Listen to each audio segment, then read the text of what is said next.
Doctor, type 1 and type 2 diabetes എന്ന് കേട്ടിരുന്നു. ഈ ടൈപ്പ് 1 ഡയബറ്റീസിനെ പറ്റി കൂടുതൽ പറഞ്ഞുതരാം.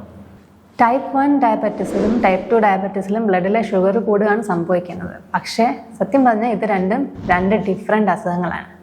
ടൈപ്പ് 1 ഡയബറ്റീസ് എന്ന് പറയുന്നത് ഒരു എന്തെങ്കിലും ജനറ്റിക് കാരണങ്ങൾ അല്ലെങ്കിൽ ഇമ്മ്യൂൺ മീഡിയേറ്റഡ് കാരണങ്ങളോ ചിലപ്പോൾ വളരെ റെയറായിട്ട് വൈറൽ ഇൻഫെക്ഷൻസോ എന്തെങ്കിലും കാരണം പാൻക്രിയാസിലെ സെല്ലുകൾക്ക് ഡാമേജ് സംഭവിക്കുന്നു. ഇതുമൂലം ആവശ്യത്തിനുള്ള ഇൻസുലിൻ ബോഡിയിൽ ഉൽപ്പാദിപ്പിക്കപ്പെടുന്നില്ല. ഇങ്ങനെയാണ് ടൈപ്പ് 1 ഡയബറ്റീസ് ഉണ്ടാകുന്നത്. ഇതുകൊണ്ട് തന്നെ ടൈപ്പ് 1 ഡയബറ്റീസിൽ ഇൻസുലിൻ ഇഞ്ചക്ഷൻ എടുക്കാതെ വേറെ വഴിയില്ല. സാധാരണഗതിയിൽ ടൈപ്പ് 1 ഡയബറ്റീസ് ചെറിയ പ്രായത്തിൽ തന്നെ ഡയഗ്നോസ് ചെയ്യാറുണ്ട്. കുട്ടികളിൽ 10, 11, 12 വയസ്സിലൊക്കെയാണ് കൂടുതലായിട്ടും കാണപ്പെടുന്നത്.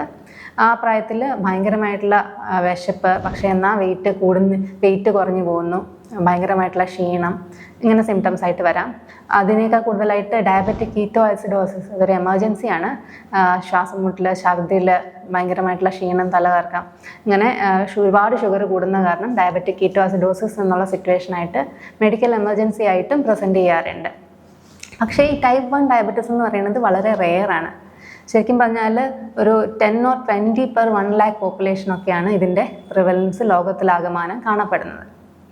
അപ്പോൾ ഈ ടൈപ്പ് 2 ഡയബറ്റീസ് എന്ന് വെച്ചാൽ അത് എന്താണെന്ന് കൂടി പറഞ്ഞത്.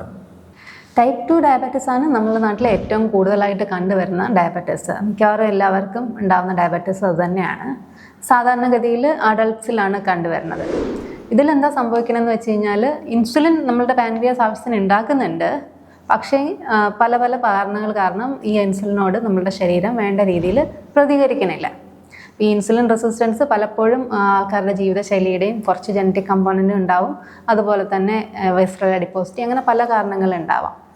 ഇൻസുലിൻ റെസിസ്റ്റൻസ് നമ്മളിപ്പോൾ കണ്ടുവരുന്നത് എന്താണെന്ന് വെച്ചാൽ പലപ്പോഴും ചെറിയ പ്രായത്തിൽ തന്നെ അഡൾട്ട്സിൻ്റെ ഏജിലൊക്കെ തന്നെ കുട്ടികൾക്ക് ഇൻസുലിൻ റെസിസ്റ്റൻസ് കാരണമുള്ള ടൈപ്പ് 2 ഡയബറ്റീസും കണ്ടുവരാറുണ്ട്. ഇപ്പോൾ ടൈപ്പ് 2 ഡയബറ്റീസിൻ്റെയും സിംറ്റംസ് ഷുഗർ ഒരുപാട് കൂടി കഴിഞ്ഞ് കഴിഞ്ഞാൽ സിംറ്റംസ് ഇത് സെയിം തന്നെ. ഭയങ്കരമായിട്ടുള്ള വിശപ്പോ ദാഹമോ ഇടയ്ക്കിടയ്ക്ക് മൂത്രം ഒഴിക്കേണ്ടതായിട്ടുള്ള തോന്നൽ, ക്ഷീണം, പിന്നെ വെയിറ്റ് ലോസ്, പിന്നെ വ്രണങ്ങൾ വന്നിട്ട് ഹീൽ ചെയ്യാതിരിക്കുക, അല്ലെങ്കിൽ യൂറിനറി ഇൻഫെക്ഷനോ അല്ലെങ്കിൽ ഇൻഫെക്ഷനോ അങ്ങനെ ഫ്രീക്വൻ്റ് ആയിട്ടുള്ള ഇൻഫെക്ഷൻസ് വരിക, ജോയിൻറ്റ് പെയിൻസ്, സ്റ്റിഫ്നെസ്, ഇങ്ങനെ പല സിംറ്റംസുമായിട്ടും പ്രസൻറ്റ് ചെയ്യാം. പക്ഷേ ഈ സിംറ്റംസ് ഒക്കെ ഡയബറ്റീസ് കാരണമുള്ള സിംറ്റംസ് ഒക്കെ വരണമെന്നുണ്ടെങ്കിൽ ഷുഗർ ഒരുപാട് കൂടി കുറേ കാലം ഇരുന്ന് കഴിയുമ്പോഴാണ് ഇങ്ങനത്തെ സിംറ്റംസ് ഉണ്ടാകുന്നത്. ഏർലി സ്റ്റേജസിലൊക്കെ പ്രത്യേകിച്ച് അങ്ങനെ നമുക്ക് സ്പെസിഫിക് ആയിട്ട് പറയേണ്ട സിംറ്റംസ് ഒന്നും ഉണ്ടാവണം നിർബന്ധമില്ല. അതുമാത്രമല്ല, ഈ ഇൻസുലിൻ റെസിസ്റ്റൻസ് എന്ന സ്ഥിതി സ്റ്റാർട്ട് ചെയ്ത് ഒരുപാട് നാൾ കഴിഞ്ഞിട്ടാണ് ബ്ലഡിലെ ഷുഗറുകളൊക്കെ കൂടാനൊക്കെ തുടങ്ങുന്നത്. അപ്പോൾ ആദ്യം കുറേ കാലം ഇൻസുലിൻ റെസിസ്റ്റൻസ് ഉണ്ടാവും. പതുക്കെ ഇൻസുലിൻ റെസിസ്റ്റൻസ് ഉള്ള ആൾക്കാർ പ്രീ ഡയബറ്റീസ് എന്നുള്ള സ്റ്റേജിലേക്ക് എത്തുന്നു. ഇതിനും ശേഷം ഈവൻ വർഷങ്ങൾക്ക് ശേഷമായിരിക്കും ഡയബറ്റീസ് ബ്ലഡിലെ ഷുഗറൊക്കെ കൂടി തുടങ്ങുന്നത്.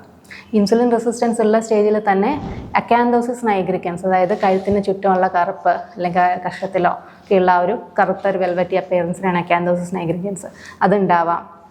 ആ സമയത്ത് വെയിറ്റ് ഗെയിൻ ആയിരിക്കും ഉണ്ടാവുന്നത്. എസ്പെഷ്യലി വയറിന് ചുറ്റുമുള്ള അരക്കെട്ടിന് ചുറ്റുമുള്ള വെയിറ്റ് ഗെയിൻ ഉണ്ടാവും. സ്ത്രീകളിൽ PCOD ആയിട്ട് അല്ലെങ്കിൽ ഫാറ്റി ലിവർ, ഇതൊക്കെയും ഒരു ഇൻസുലിൻ റെസിസ്റ്റൻസിൻ്റെ സൈൻസ് ആണ്. ഇതിനുശേഷം പ്രീ ഡയബറ്റിക് ആയി. ഇതിന് ശേഷമാണ് പ്രീ ഡയബറ്റീസ് ഉള്ള 1% ആൾക്കാരാണ് ഫ്രാങ്ക് ഡയബറ്റീസിലേക്ക് പോകുന്നത്. അപ്പോൾ നമ്മളിത് ഇയർലിയസ്റ്റ് ആയിട്ടുള്ള ഇൻസുലിൻ റെസിസ്റ്റൻസ് ഉള്ള സ്റ്റേജിൽ തന്നെ നമ്മളിത് കണ്ടുപിടിക്കുകയാണെന്നുണ്ടെങ്കിൽ നമുക്ക് ആക്ച്വലി ഈ ഇൻസുലിൻ റെസിസ്റ്റൻസ് ആണെങ്കിലും പ്രീ ഡയബറ്റീസ് ആണെങ്കിലും ഈവൻ ഏർലി ഡയബറ്റീസ് ആണെങ്കിൽ പോലും നമ്മൾ നേരത്തെ കണ്ടുപിടിച്ച് കഴിഞ്ഞാൽ നമുക്കത് റിവേഴ്സ് ചെയ്യാൻ പറ്റും. പക്ഷേ ഈ നേരത്തെയുള്ള സ്റ്റേജുകളിൽ ഇത് കണ്ടുപിടിക്കണം എന്നുണ്ടെങ്കിൽ ഷുഗർ നോർമലായിരിക്കും. നമുക്കത് മനസ്സിലാവണമെന്നുണ്ടെങ്കിൽ നമ്മൾ ഫാസ്റ്റിങ്ങിലുള്ള ഇൻസുലിൻ്റെ അളവ് നോക്കിക്കഴിഞ്ഞാൽ ഫാസ്റ്റിംഗ് ബ്ലഡ് ഷുഗറും ഇൻസുലിൻ്റെ അളവും കൂടെ വെച്ചിട്ട് നമുക്ക് ഇൻസുലിൻ റെസിസ്റ്റൻസ് സ്കോർ കണ്ടുപിടിക്കാൻ പറ്റും. അപ്പോൾ ഇതിൽ നിന്ന് ഒരാളുടെ ഇൻസുലിൻ റെസിസ്റ്റൻസ് എത്രത്തോളം ഉണ്ട് എന്നുള്ളത് നമുക്ക് മനസ്സിലാക്കാൻ പറ്റുന്നതാണ്. ഡോക്ടർ, ഇത് സോഷ്യൽ മീഡിയയിൽ കണ്ടത് മാത്രമല്ല, പലപ്പോഴും നമ്മുടെ ഒരു എക്സ്പീരിയൻസിൽ കാണുന്നതാണ്. ഇപ്പോൾ ഷുഗർ വരുമ്പോൾ വെയിറ്റ് കുറയുന്നത് കണ്ടിട്ടുണ്ട്. അത് എന്തുകൊണ്ടാണ് അങ്ങനെ സംഭവിക്കാറുള്ളത്? ഈ ഡയബറ്റീസിൽ സംഭവിക്കുന്നത് എന്താണെന്ന് വെച്ച് കഴിഞ്ഞാൽ നമ്മൾ ഭക്ഷണം കഴിക്കുന്നു, ഭക്ഷണത്തിലുള്ള ഷുഗർ നേരെ ബ്ലഡിലേക്ക് എത്തുന്നു. പക്ഷേ ഈ ബ്ലഡിലുള്ള ഷുഗറിന് നമ്മളുടെ സെല്ലുകൾക്കുള്ളിലേക്ക് കയറാൻ പറ്റുന്നില്ല.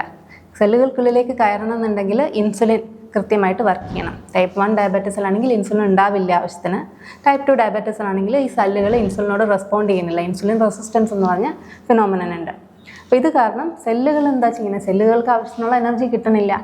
സെല്ലുകൾ സ്റ്റാർവ് ചെയ്യുന്ന സെല്ലുകൾ അവർക്ക് എനർജി കിട്ടാൻ വേണ്ടിയിട്ട് ബോഡി ഫാറ്റും മസിലുകളും ഒക്കെ ബേൺ ചെയ്യാൻ തുടങ്ങും.